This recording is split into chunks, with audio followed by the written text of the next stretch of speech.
அனைவருக்கும் வணக்கம். ஒவ்வொரு வருடமும் செப்டம்பர் மாதம் 1வது சனிக்கிழமை கழுகுகள் தினமாக உலக நாடுகளால் கடைபிடிக்கப்பட்டு வருகின்றது. உலகளவில் கழுகுகளின் எண்ணிக்கை மிகவும் குறைந்து கொண்டே வருகிறது. உலகில் 21 வகையான கழுகுகளில் 14 வகை கழுகுகள் அழிந்து வரும் பட்டியலில் உள்ளன. நமது இந்தியாவில் 7 வகை கழுகுகள் மட்டுமே காணப்படுகின்றன.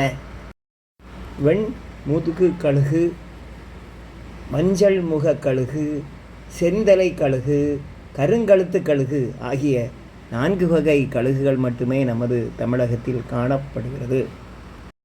இன்றைய நாளில் கழுகுகளை பார்ப்பது அரிதாக காணப்படுகிறது.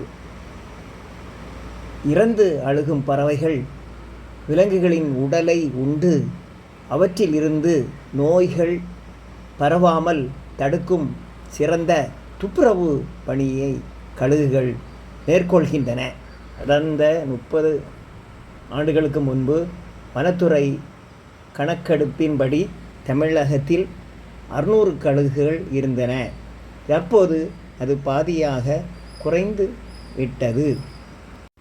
40 முதல் 70 ஆண்டுகள் வரை ஆயுட்காலம் கொண்ட அரிய பறவையினம் கழுகு. இறந்த விலங்குகளின் உடல்களை உண்ணும் தன்மை கொண்டதால் பிணம் தின்னி கழுகுகள் என்று அழைக்கின்றனர். இத்துடன் நன்றியுடன் வணங்குகிறேன். நன்றி, வணக்கம்.